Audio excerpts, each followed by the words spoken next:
Hello and welcome back to Entropy and You, formerly known as Dave's Post-Apocalyptic World. So all those videos are still available. I'm here in the new studio and we're taking a slightly different direction, and I appreciate you coming along and find out more about what's on my mind.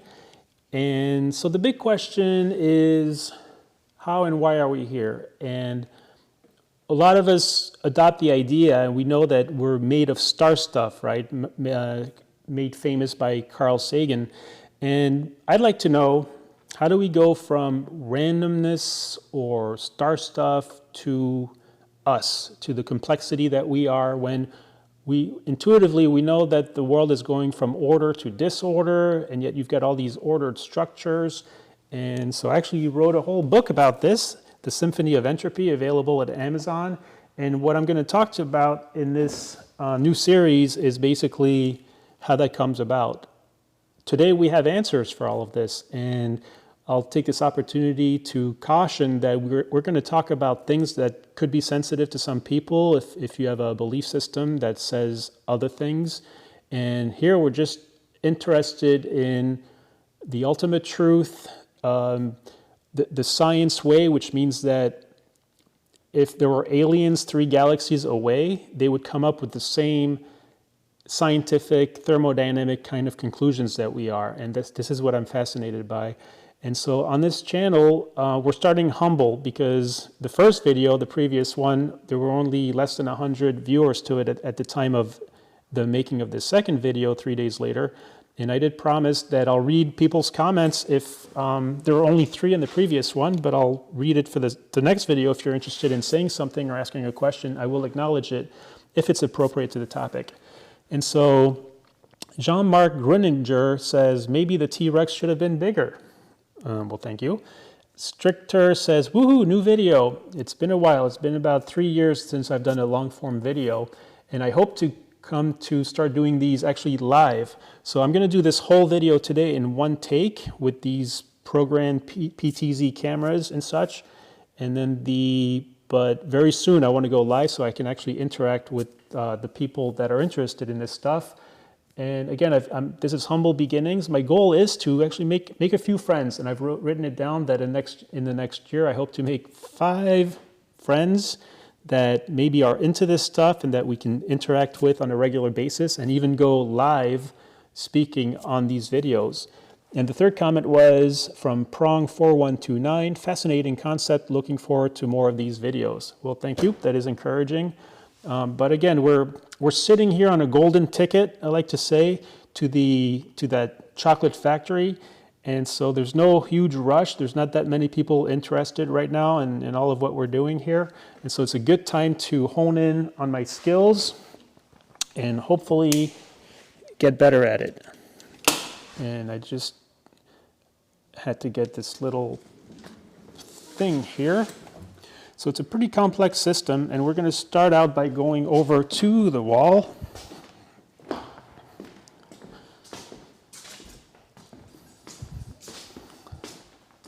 So in this diagram here, and this is the same diagram you'll find on the cover of your book, Symphony of Entropy, you can get on Amazon, because you might read ahead and discover something, but the people that have started to read it are telling me that it's kind of not all that intuitive and it's complicated, so I'm here to answer those questions as well.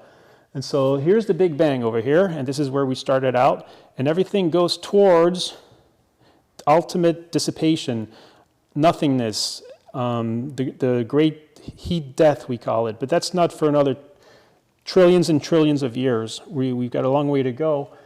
We're only about 13.8 billion years into the Big Bang, and so we're still very young. That's why we have so many cool things happening. Let's go ahead and walk to the chalkboard. One of the very interesting and famous sayings, I think it is from, again, Dr. Jeremy England. He said, and I love it and I totally agree with it, he said that life is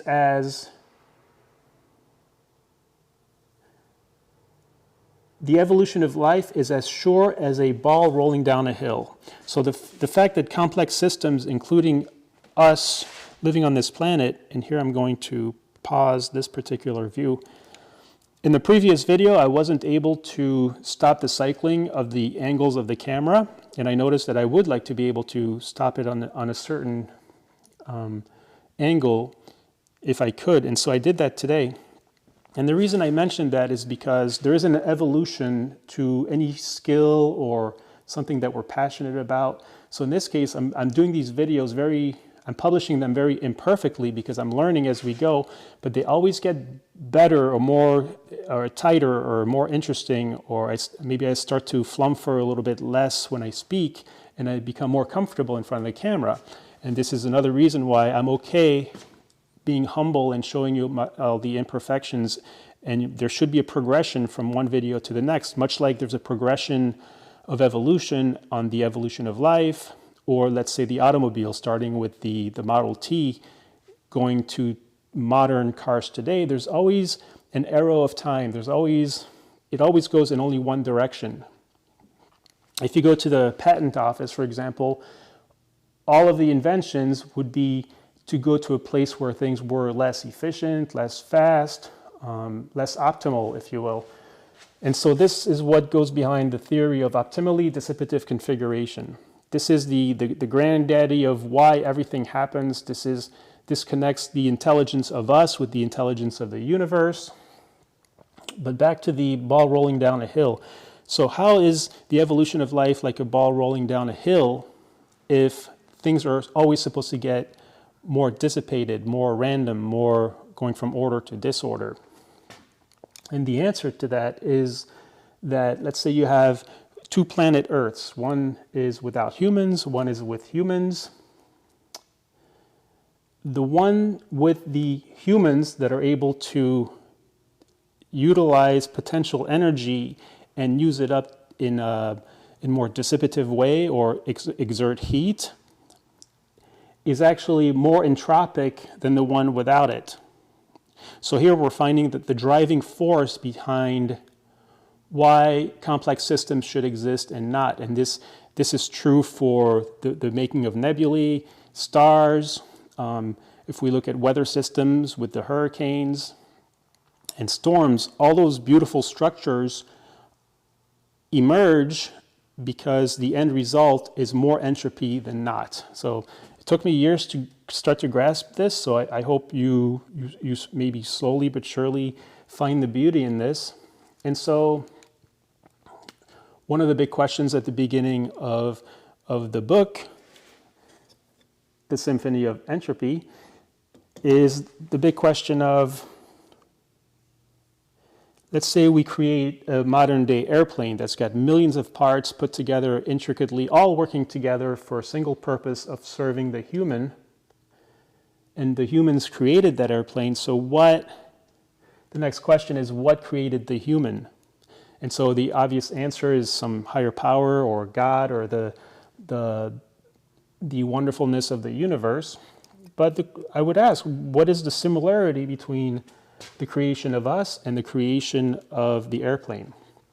And the answer does go back to the optimally dissipative configuration, the idea being that if the human is around and surviving and exerting all this heat, anything that helps it, anything that we invent, any culture that we're a part of, any belief systems that we come up with, all of those complex emergent structures, their driving force is more entropy at the end.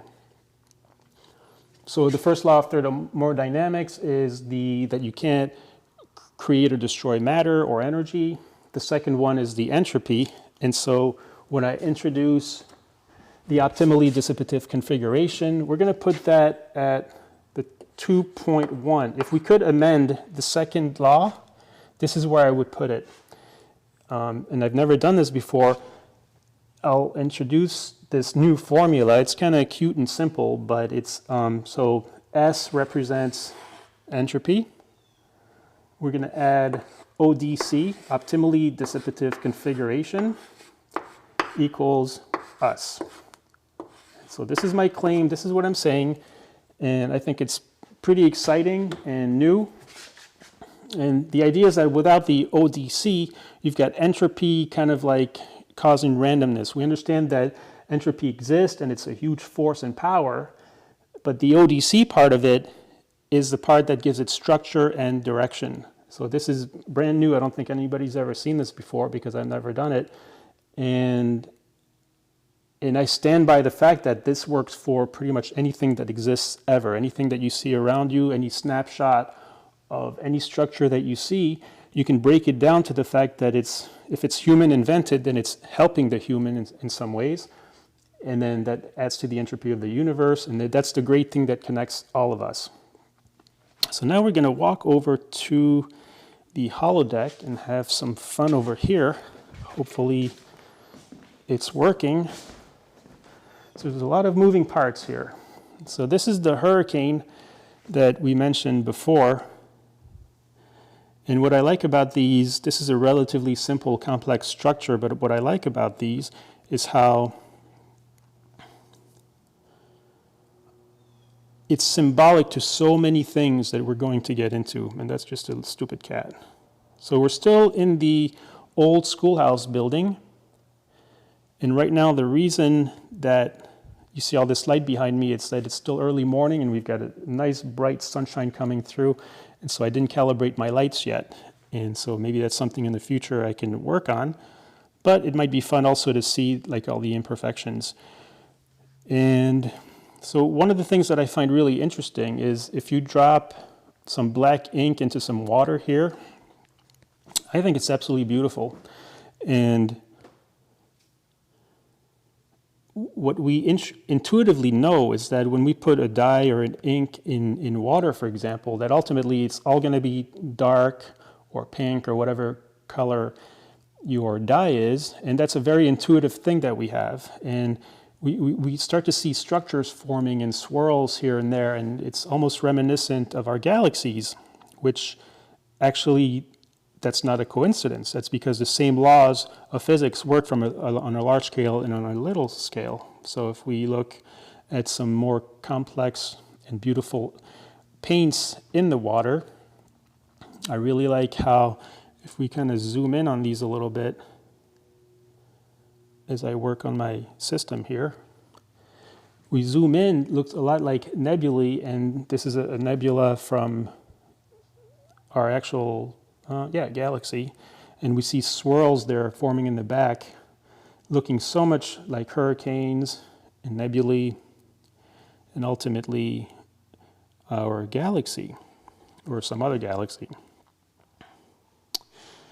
So one of the questions I raise in the book is the idea that here we've got a cityscape with traffic coming on. This is a human-made city, and this is the blood vessels inside the tail of a tadpole, I believe. Look at the similarities of how there's traffic moving. You've got these smaller structures bringing goods and nutrients to wherever they need to go. So the cells in this case, and in the city, it's buildings and homes. So on the one hand, the humans made this one, and nature or God or the universe made the other one. Where do we find that common place from the human intelligence and the intelligence of the universe? And again, we can find a common ground with ODC. In both cases, you have these systems that are optimized to increase the overall entropy of their surroundings. And I think that's really interesting. So then we're going to go to, we mentioned this Jeremy England. We're going to start at the beginning, see if I can make this work here.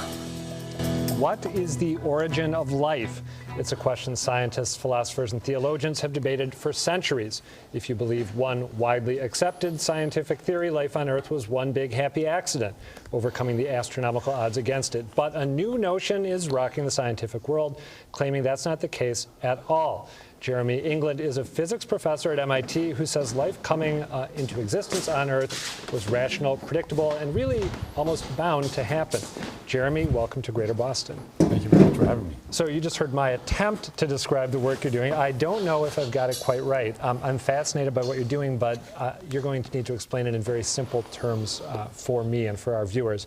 Could you start by saying, what has the accepted explanation of the origin of life been in the academy in recent decades?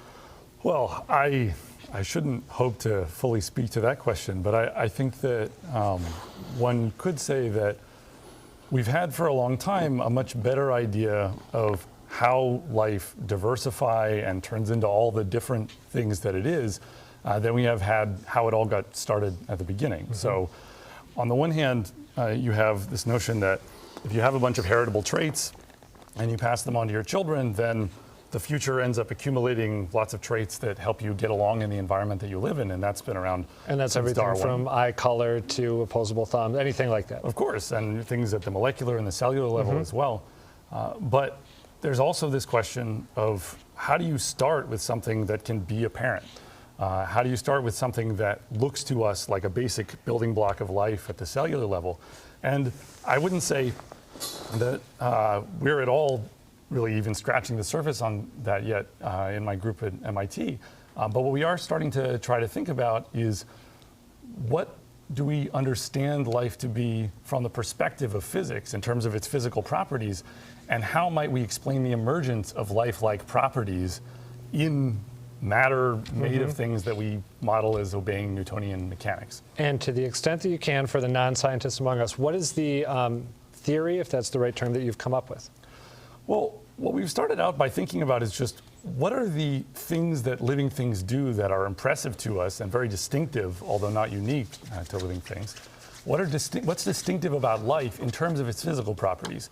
And one way that you could couch it is in the language of energy, which is something physicists talk about a lot. So energy, if we're talking about the world like physicists, you can basically think of it as either motion or the tendency or potential to move.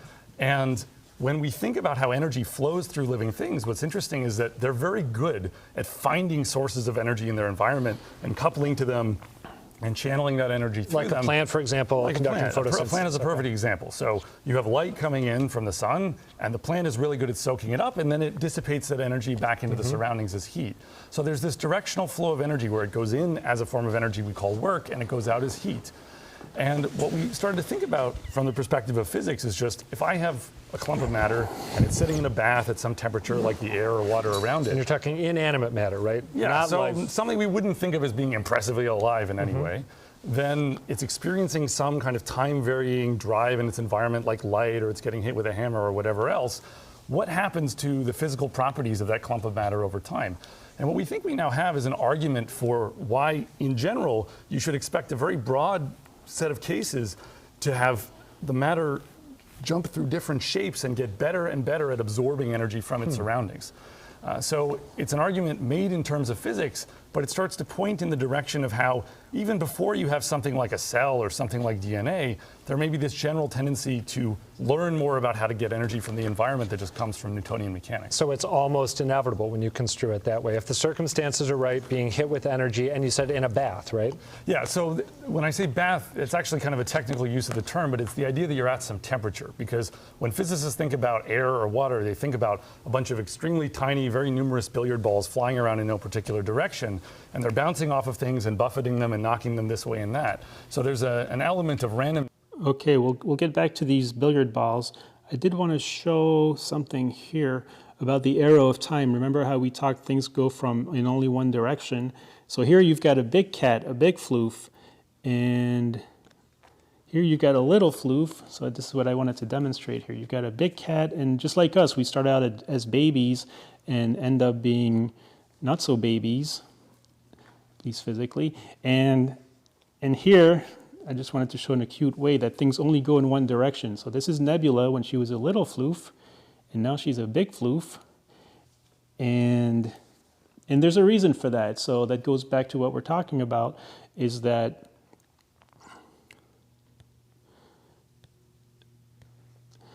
there's a reason why they go from a small to a large and only in one direction, is that because that's how the entropy of the system is going to work. Now let's go back to our atomizer. So this big contraption we see over here, it's not just a fun little, well, it is fun, but it's got all these ping pong balls with various magnets on them, right? And so what we're going to do is give it a driving force. We're going to pause on that. We're going to give it a driving force that is going to make it so that they're going to order themselves into random figures. And the idea is that they're always going towards an optimally dissipative configuration.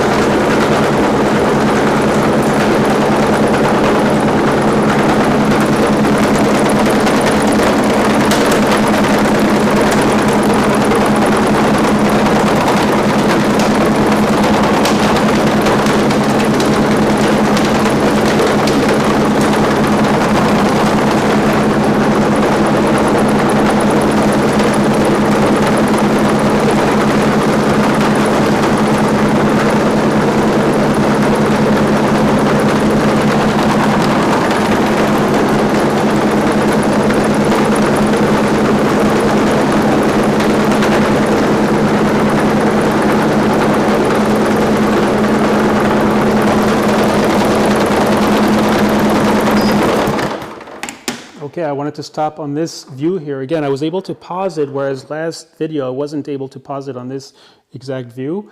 And so now we're going to look at what we've made here. You can see how the molecules and atoms have kind of clumped up to a certain area and not so much another. That's because the driving force wasn't equal all the way. But so the idea is that if there was a potential in energy, whether it's where we believe life originated maybe currently in the sub-bottom alkaline vents that we're going to see in a second, this randomness of molecules that within themselves they're making little structures, not quite DNA yet, but the idea is that if these structures configured themselves in such a way that they could release that potential energy, then they would. And that's how we get complex systems out of randomness. Now let's go back to our holodeck, and we're gonna look at our man Sean Carroll at this point. We're gonna go to YouTube, to this video, start at the beginning. Astrobiologist Michael Russell once said that the purpose of life is to hydrogenate carbon dioxide, or as... So here we're going to talk about all of these molecules that we just saw over there and how, with their randomness, we're going to be able to start having organized structures for a very particular purpose. Nobel Prize-winning physiologist Albert Szent-Györgyi put it, life is nothing but an electron looking for a place to rest. While these aphorisms might not capture the meaning of life that most of us look for, their point is that living organisms ultimately depend on and facilitate the universe's tendency to increase entropy. That may seem counterintuitive, since living beings are themselves highly organized, while entropy is... So this goes back to what we did on the board before when we talked about how although everything goes towards higher entropy, how do you get these complex structures? And we're starting to learn about the idea that all of these so-called complex structures that emerge very organically do so because for the bigger system, they're helping that entropy. So we're kind of like catalysts. And this is what a real physicist talks about. I'm just an amateur. Is a measure of disorder. But as we know, complexity is not the same thing as order. Every organism, just by living and breathing, acts to increase the entropy of the universe. Think of a photon arriving from the sun, packed with useful energy. It can be captured by a plant or microorganism that uses photosynthesis to store that energy in the form of sugar. But the sugar doesn't contain quite as much useful energy as the original photon. Some of the energy ends up heating the plant and its environment. An animal, like us, eats the sugar and uses its energy to create molecules of ATP, adenosine triphosphate. ATP is like a little power pack of energy that can be sent to a part of the body where it might be helpful. But ATP doesn't have quite as much useful energy as the sugar that went into making it. Some of that useful energy got lost pushing around all the cell machinery that makes the ATP. The proteins in your muscles utilize the energy in ATP to contract so that you can lift a barbell or a slice of pizza. But not all of the useful energy of the ATP goes into lifting the pizza. As before, some of it is degraded into noise and heat.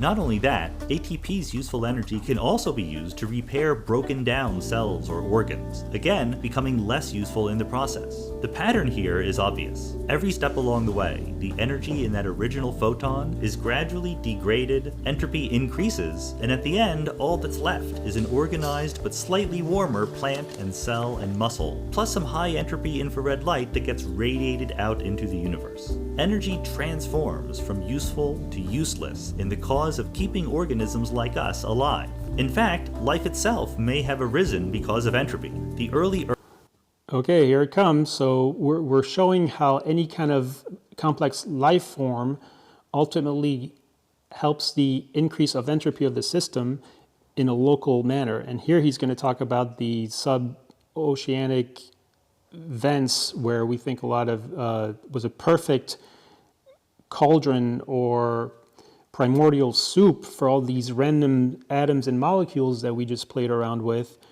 to randomly organize themselves, whereby if there is a potential system to harness energy from, they will gravitate towards that.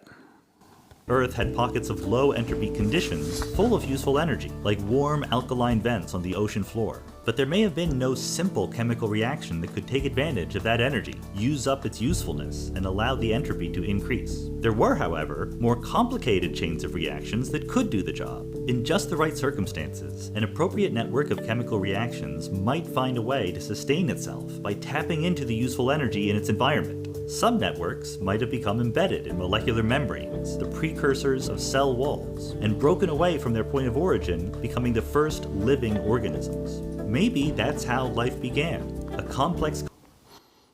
Okay, and one more important concept, I think, that I mentioned in the book, The Symphony of Entropy, is that we may not know currently or in the near future exactly what that chemical compound was that starts to spark and go from no life to life.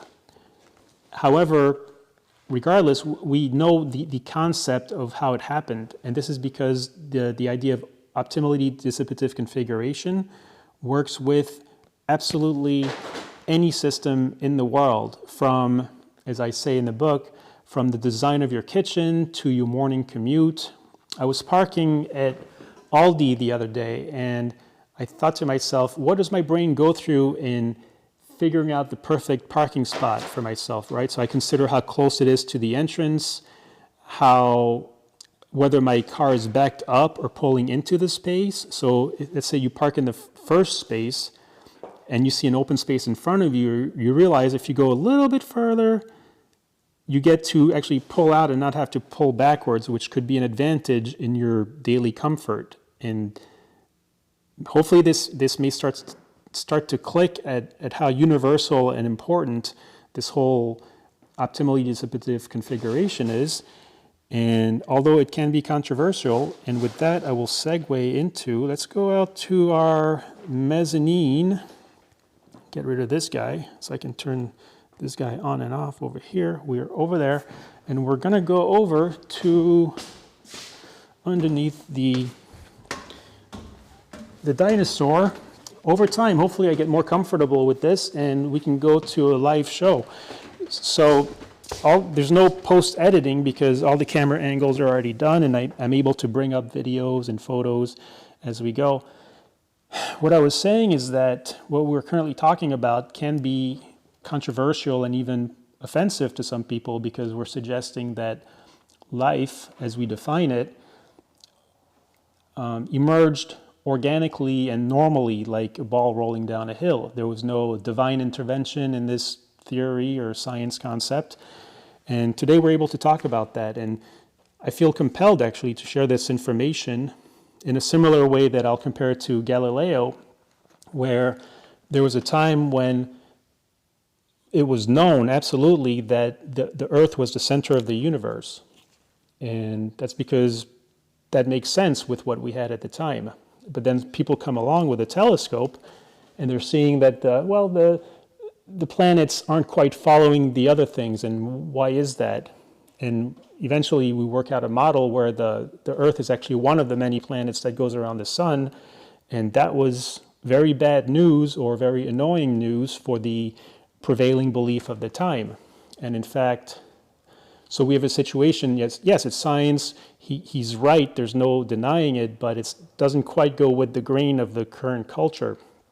And it wasn't for a couple of hundred years later that the prevailing church or belief system eventually said, yeah, we apologize and we realize that you were right. And so we're kind of on the precipice of this now also with the origin of life, with these new theories and finding out more how we can duplicate and simulate and find this optimally dissipative configuration concept to actually work with anything in our life, from our relationships to, again, the layout of our homes, when we cook. And I'm just getting started, so we're going to go back to the front desk now. And one of the things I'd like to check is that if you remember the previous video, one of my cameras shuts off automatically after 30 minutes. So I hooked it up to a timer that after 20 minutes or so, it's going to shut itself off and restart. This way, when I come back here to the desk, it isn't off. And so that's a big triumph there. And that's an example of improvement from one video to the next. Maybe I'll do something about my hair someday, but hey, I identify as a mad scientist, so there you go. And so yeah, please, if you like or didn't like this video, well, if you liked it, I guess, if you got this far, maybe you have something to say, and I will share it with all of you in the next video. So thanks for watching. We'll see you later, very soon, and hopefully live even sooner. So have a great day at Entropy and you.